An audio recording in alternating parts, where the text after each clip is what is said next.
आज हम जिला कांग्रेस कमेटी शहर के कार्यालय पहुंचे हैं। अनिल शुक्ला जो उसके अध्यक्ष हैं उनसे मुलाकात करने के लिए और उनसे जानेंगे कि कांग्रेस ने जो घोषणा पत्र जारी किया है उसके महत्वपूर्ण बिंदु क्या हैं और उसे लेकर कांग्रेस क्या सोच रही है और कांग्रेस के कार्यकर्ता उसे कैसे लेकर जनता के बीच में जा रहे हैं। तो शुक्ला जी नमस्कार। आप ये बताइए कि कांग्रेस ने अपना घोषणा पत्र जारी कर दिया है, कम से कम वो इस मामले में भाजपा से आगे हुई है घोषणा पत्र जारी करने के मामले में, और जिस तरह से कांग्रेस ने जो अपना घोषणा पत्र जारी किया है, जो गारंटियां दी हैं, जो न्याय कार्यक्रम घोषित किए हैं, उसे लेकर आपका क्या कहना है और उसे लेकर आपकी पार्टी जनता के बीच में कैसे जा रही है? देखिए, हम लोगों ने कोई घोषणा पत्र जारी नहीं किया, हमने न्याय पत्र जारी किया है 2024 के लिए। और इसमें विभिन्न क्षेत्रों में न्याय हैं, जैसे हिस्सेदारी का न्याय, युवा न्याय, युवाओं के लिए हम क्या करने वाले हैं, नारी न्याय, किसान न्याय, श्रमिक न्याय, संवैधानिक न्याय, आर्थिक न्याय, राज्य का न्याय, रक्षा न्याय और पर्यावरण न्याय, ये हमारे 10 बिंदु हैं। इसके बाद हम लोग 25 बिंदुओं पे एक गारंटी की भी घोषणा की है। देखिए, जो हमारा ये जो न्याय शब्द है, जिसको लेकर माननीय राहुल गांधी जी और कांग्रेस पार्टी का एकदम स्पष्ट विचार है, जैसे युवा न्याय है। युवा आज की डेट में सबसे ज्यादा बेरोजगार है। आज 2 में 1 युवा बेरोजगार है। आप अगर आकलन निकालेंगे तो पूरे देश में बेरोजगारी 8% हो गई है, जो भारत के इतिहास में सबसे ज्यादा है। तो इसको लेकर हमारी पार्टी का ये सोचना है कि जो भी युवा अपना एजुकेशन समाप्त करता है और उसके बाद वो संघर्ष करता है रोजगार पाने के लिए, तो कम से कम 1 साल तक हमारी सरकार उनको 1 लाख रुपए यानी 8500 रुपए पर मंथ देगी, जिससे वो अपनी पढ़ाई लिखाई या अन्य चीजों में खर्चा कर सकेंगे, अपने रोजगार को पाने के लिए वो उसमें कार्य कर सकेंगे।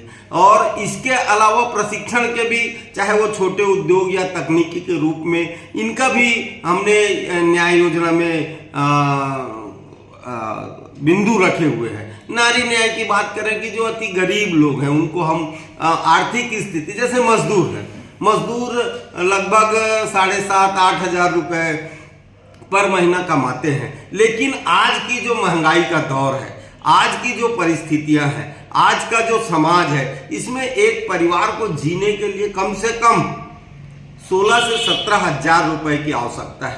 तो एक तरफ जो मजदूरी करते हैं या अन्य छोटे मोटे रोजगार करते हैं, वो 7-8 हजार रुपया वो अपने मेहनत से कमाएंगे और एक सरकार उनको लगभग 8 से 9 हजार रुपए उनके खाते में डालेगी। तो एक बेहतर स्थिति में वो अपने जीवन को व्यापन कर सकेंगे। आप इस बात को अच्छे से समझिए, चाहे वो श्रमिक की बात हो, चाहे किसानों की बात हो।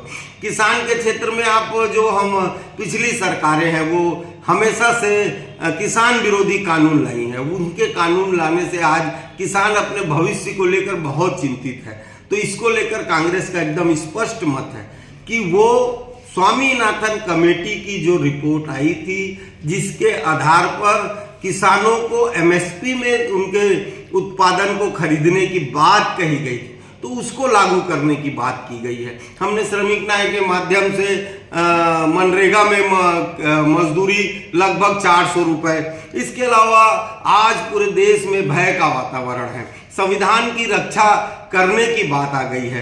तो हम ऐसे कानूनों को हटाएंगे जिससे पुरानी सरकार एक भय का वातावरण जो समाज में बना दी है। शुक्ला जी, ये तो सारी बातें जो आपने न्याय पत्र बताया काफी महत्वपूर्ण है, परंतु सवाल है कि कांग्रेस के पास क्या वो मैकेनिज्म है जिसे किस बुलते पर इसे लेकर वो आम जन तक, लोग, युवाओं तक, श्रमिकों तक, महिलाओं तक, किसानों तक पहुंच पाएगी और उन्हें बैठ के समझा पाएगी? ऐसा कोई खाका है कि कोई योजना आप लोगों ने बनाई है? देखिए, इससे पहले प्रेस की एक महत्वपूर्ण जिम्मेदारी होती थी और आज ये देश महसूस कर रहा है कि लगभग जितने मीडिया के बड़े मीडिया हाउस हैं वो बीक से गए हैं। तो कांग्रेस का वो किसी भी स्थिति में कुछ दिखाने को तैयार नहीं है। तो आप जैसे पत्रकारों को मैं सादर धन्यवाद देता हूं कि आपके माध्यम से हम जनता के बीच में पहुंचेंगे। हम अपनी बातों को जनता तक सोशल मीडिया के माध्यम से पहुंचाने का प्रयास करेंगे। इसके अलावा जो हमारे कैंडिडेट हैं या हमारे जो कार्यकर्ता है, ये जो हमारा संगठन है, ये जनता के बीच जाएगा और हमारी जो छोटी छोटी बातें जो उनके जीवन पर सीधे प्रभाव डालने वाली बातें हैं, उनको लेकर हम जनता के बीच में जाएंगे और हमारे कार्यकर्ता उनको आम जनता को बताएंगे। 10 न्याय के माध्यम से यदि कांग्रेस की सरकार आती है तो निश्चित तौर पर एक आम आदमी का जीवन स्तर बहुत ही खुशहाल हो जाएगा, मजदूर का जीवन स्तर खुशहाल हो जाएगा, गरीब का हो जाएगा, किसान का हो जाएगा, महिलाओं का हो जाएगा।